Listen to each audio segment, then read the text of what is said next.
Panginoon. at sumaiyo rin. Ang mabuting balita ng Panginoon ay kay San Mateo. Nang panahon niyon na makita ni Jesus ang kakapal na tao, ay umahon siya sa bundok. Pagkaupo niya, nagsilapit sa kanyang mga alagad at sila'y tinuruan niya ng ganito. Mapalad ang mga aba na wala nang inaasahan kundi ang Diyos, sapagkat makakasama sila sa kanyang kaharian. Mapalad ang mga nahahapi sapagkat aalipin sila ng Diyos. Mapalad ang mapagkumbaba sapagkat tatamuhin nila ang pinangako ng Diyos. Mapalad ang naglimiting makatupad sa kalooban ng Diyos, sapagkat ipagkakaloob sa kanila ang kanilang hinimiting. Mapalad ang mahabagin, sapagkat kahabagan sila ng Diyos. Mapalad ang gumagawa ng daan sa ipagkakasundo, sapagkat sila ituturing ng Diyos sa mga anak niya. Mapalad ang mga pinag-uusig dahil sa kanilang pagsunod sa kalooban ng Diyos, sapagkat makakasama sila sa kanyang kaharian. Mapalad kayo kapag dahil sa akin na anumura kayo ng mga tao pinag-uusig.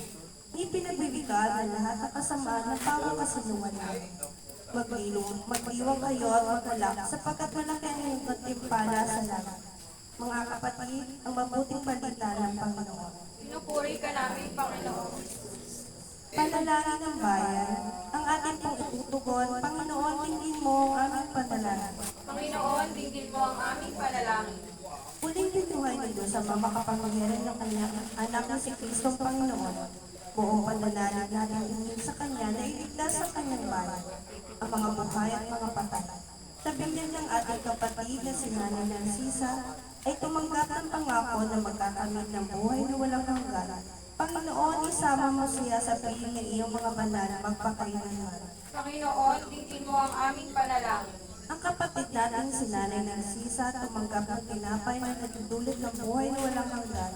Panginoon, buhayin mo siya sa huling araw. Panginoon, dinggin mo ang aming panalangin. Itinadalangin namin mga kapatid, kamag-anakan, lahat ng mahal sa amin at gumagawa ng mabuti. Nagtimpalaan mo sila dahil sa kanilang kabutihan. Panginoon, dinggin mo ang aming panalangin. Idinadalangin namin ang lahat ng narito na sumasamba at sumasampalataya. Pag-isahin mo kami sa pananampalataya at pag-ibig. Panginoon, dinggin mo ang aming panalangin. Idinadalangin namin ang lahat ng lumawan ng mga sa muling mabubuhay. Panginoon, tanggapin mo sila sa iyong kaharian. Panginoon, dinggin mo ang aming panalangin. Kaysa ng mga naulila, dumadalangin tayo sa Diyos upang pagtanan kanyang habag at awa, lalo na sa namimigat. O Panginoon, hanggang kailan mo ako lubusang kalilimutan? Hanggang kailan mamimigat niya ang aking kaluluwa? Hanggang kailan ka magtatapos sa akin? Hanggang kailan magdurusa ang aking puso? Hanggang kailan mananaig sa akin ang aking kaaway? Tumingin ka, sagutin mo ako, Panginoon kong Diyos. Nanglawan ng aking mga mata nang huwag ako makatulog sa kamatayan. Saka sabihin sa akin ang aking kaaway na Diyos. Baka'y katawan ng aking kalaban ang pagbagsak ko sa kabila ng aking pananalig sa iyong pagadahan loob. Magagalak ang aking puso sa iyong saklolo. Aawit ako sa Panginoon, sila'y mabuti sa akin. Papuri sa Ama, sa Anak, sa Espiritu Santo. Amen. Ang kaganapan ng buhay. Ang buhay ng tao sa daigdig na ito ay isang paglalakbay. Mayroon siyang patutunguhan. Sapagkat hindi dito sa lupa ang palagyang bayan at ang hinahanap natin ay bayang masusukungan sa darating. Ang tao ay tinatawag ng Diyos, makihati sa kanya walang hanggang kaluwalhatian at kagayahan. Ang sino mang tumatalima sa pagtawag na ito ay makakamit ang kanyang minimiting makapiling Ama magpakailanman. Makakapiling niya palagian ng Diyos at papahili niya ang kanyang mga luha. Walang kamatayan, dalamhati, pag-iyak at sakit, sapagkat lumipas na ang dating mga bagay, naganap na. Ako ang Alpha at Omega, ang pasimula at wakas. Ang sino mang nauuhaw ay bibigay ng walang bayad ng tubig mula sa buka na nagbibigay ng buhay. Subalit ang kamatayan ng buhay natin ay makakamtan lamang natin. Pagkatapos ng maluwalhating pagbabalik ni Kristo na kung tawagin ay Pasko, siya ay kikilalang Panginoon sa tinakpan. Ipagkakaloob niya ang kaluwalhatian sa lahat ng sumusunod sa Kanya. Sila ay muling mabubuhay, magbabagong buhay, magbabagong anyo ang buong daigdigan, at gagawin bago ang lahat ng bagay. Si Nanay Narcisa ay muling mabubuhay. Magbabagong anyo at gagawin bago ang lahat. Mag-alak tayo sa Panginoon, awitan natin ng takil ng Diyos na kanlungan natin lahat, lalo na ang mga ulila.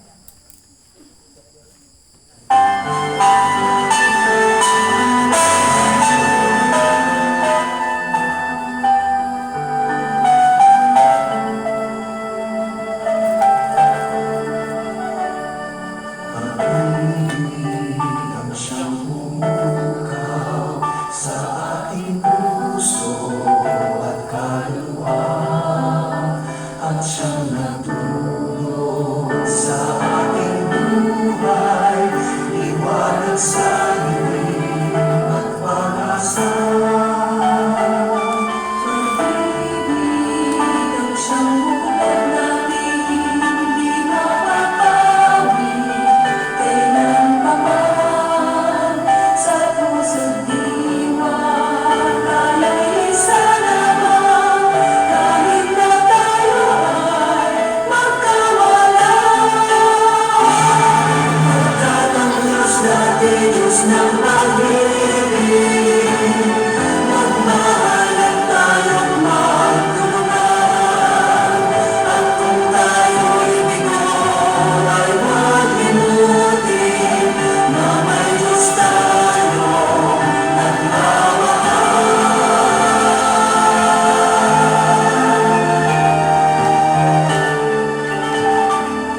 Sikapin sa ating pagtungo, ipamalita sa buong mundo, pag-ibig ng Diyos na siyang sumakot sa bawat pusong buhaw sa pagsuyo. Pagkat ang Diyos natin, Diyos ng pag-ibig, magmahalan tayong magtulungan. At kung tayo'y bigo, ay huwag limutin na may Diyos tayo na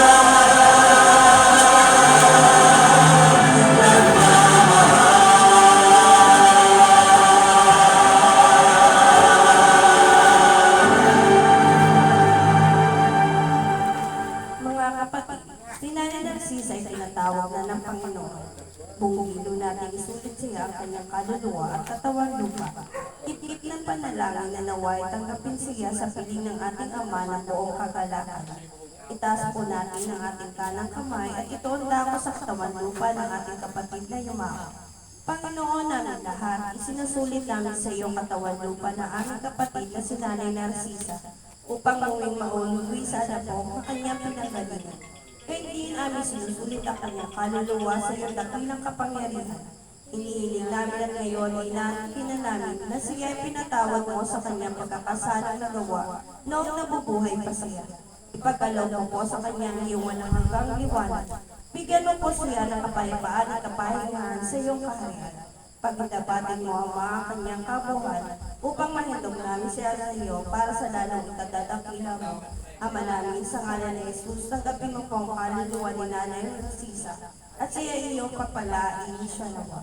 O Jesus, hari ng awa, nagtitiwala sa iyo. Sumalangit nawa ang kaluluwa ni Nanay Narcisa. O Jesus, hari ng awa, nagtitiwala sa iyo. Sumalangit nawa ang kaluluwa ni Nanay Narcisa.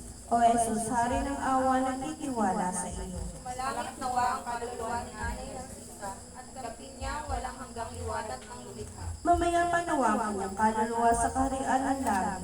Siya nawa. Papurihan natin ang Panginoon. Tayong lahat ay naniniwala at nagtitiwala na tinanggap na ng ating Ama sa langit ang ating isinulit ng kaluluwa ni Nanay Narcisa. Pasalamatan natin ang Diyos.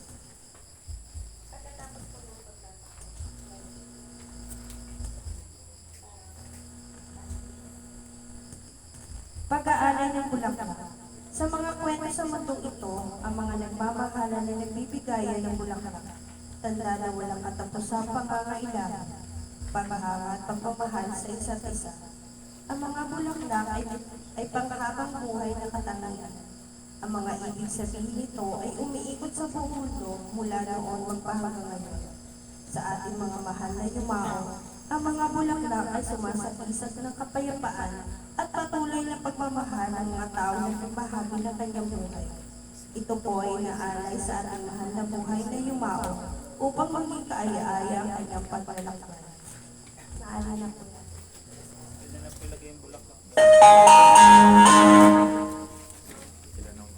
Sige po. Isa-isa po.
kandila. Karamihan sa atin ay natutuwa sa kislap at liwanag na nagmumula sa kandila. Dahil ang kandila ay simbolo ng ating tagumpay laban sa katiliran. Kapag tayo malapit sa kandila, nararamdaman natin ang init nito tulad na nararamdaman natin ang init ng pagmamahal ng ating nagmamahal sa atin. Ang kandila ay nagbibigay ng tamang direksyon na nagiging sa dahilan ng pagsama-sama ng mga tao.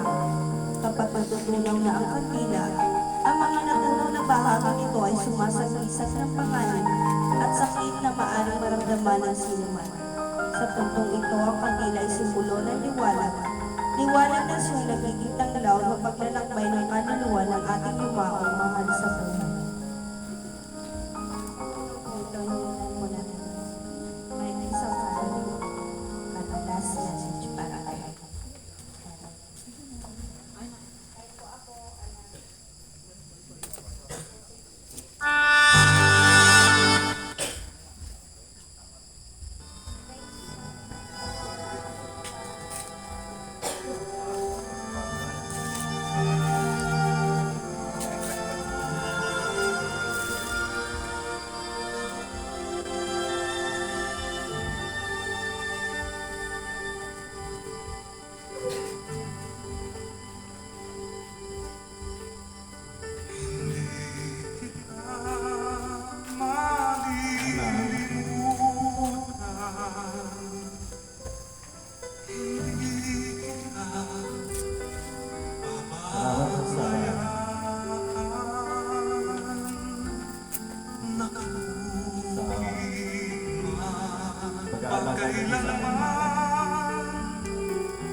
Pagkabay po sa bawat isa sa amin.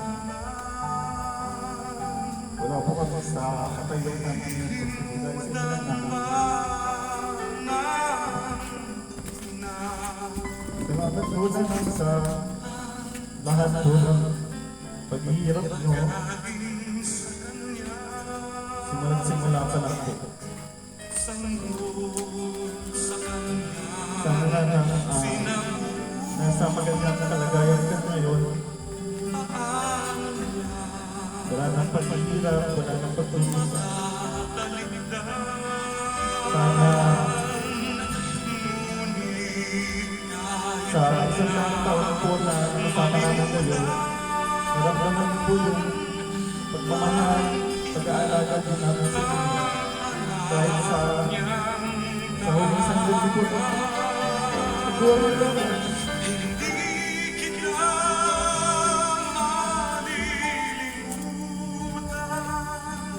Maraming salamat din po naman sa lahat po na nagawa niyo po para sa bawat isa ng mga magulang niyo kami.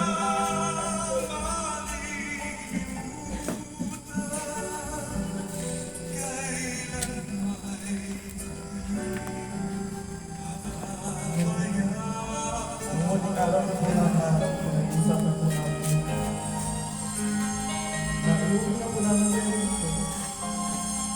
Naniniwala po po na hanggang sa isang gawin niyo po, kami pa nag-iisip po.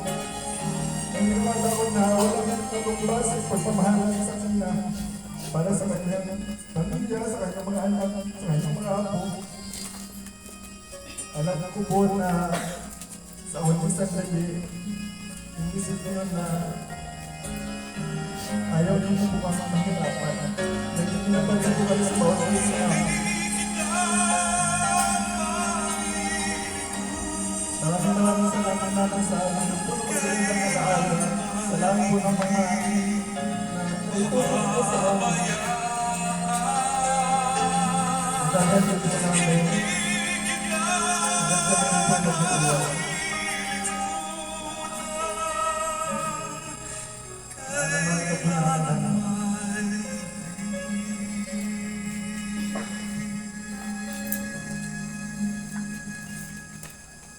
Manalangin tayo.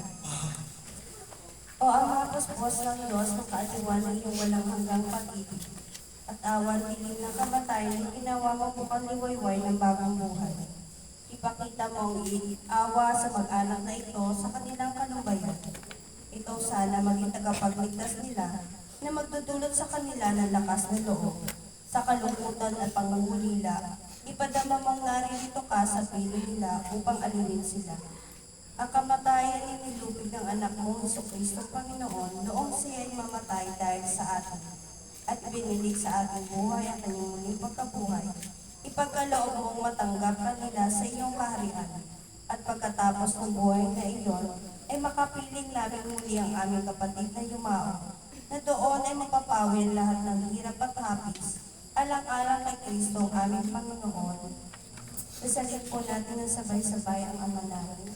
Ama namin, sumasalangit ka, sambahin ang ngalan mo. Magpasa amin ang kaharian mo, sundin ang loob mo dito sa lupa para sa langit. Bigyan niyo kami ngayon ng aming kakanin sa araw-araw. Patawarin mo kami sa aming mga sala, para ng pagpapatawad namin sa nagkakasala sa amin. At huwag mo kami paintulot-tukot at bigyan mo kami sa lahat ng masama. Amen. Aba, Ginoong Maria, napupuno ka ng grasya. Ang Panginoong Diyos ay sumasa iyo. Bukod kang pinagpala sa babaeng lahat, pinagpala naman ang iyong anak na si Jesus. Santa Maria, Ina ng Diyos, ipanalangin mo kami makasalanan. Ngayon at kami mamamatay. Amen. Papuri sa Ama, sa Anak, sa Espiritu Santo, kaparang sila ngayon magpakailanman, magpasawalang hanggan. Amen. Ang St. Peter Lifeline and Chapel po ay taus-pusong nakikiramay sa mga nagmahal at patuloy nagmamahal sa ating lumaong kapatid yung si Nanay Narcisa. Sa ngalan ng Ama, ng Anak, ng Espiritu Santo. Amen. Condolence po sa parang. Panoodin po natin sa labas yung ginawa po natin. Papatay nga po.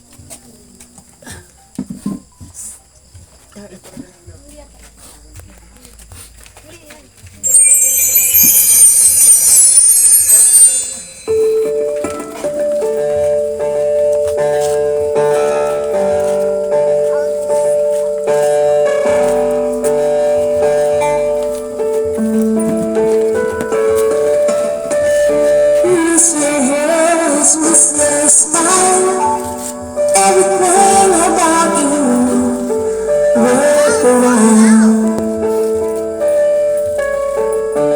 Always wondering where you are. I hope you're with us, near or far. Many questions unanswered. I guess we'll never know.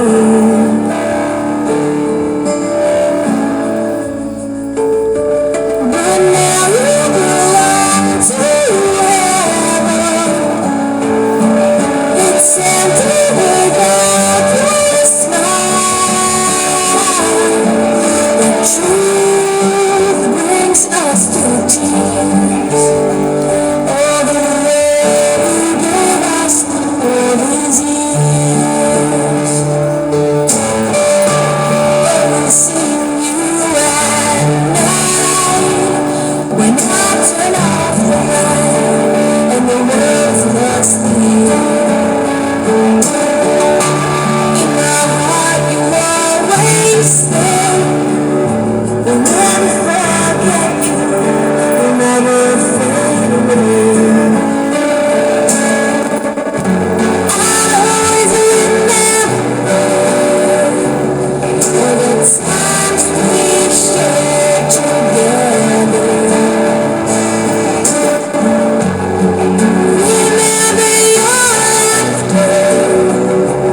To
Okay,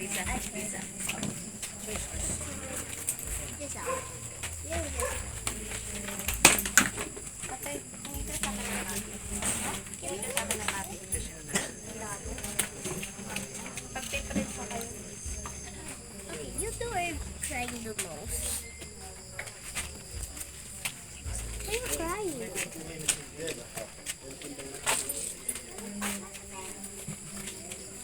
Parang absent.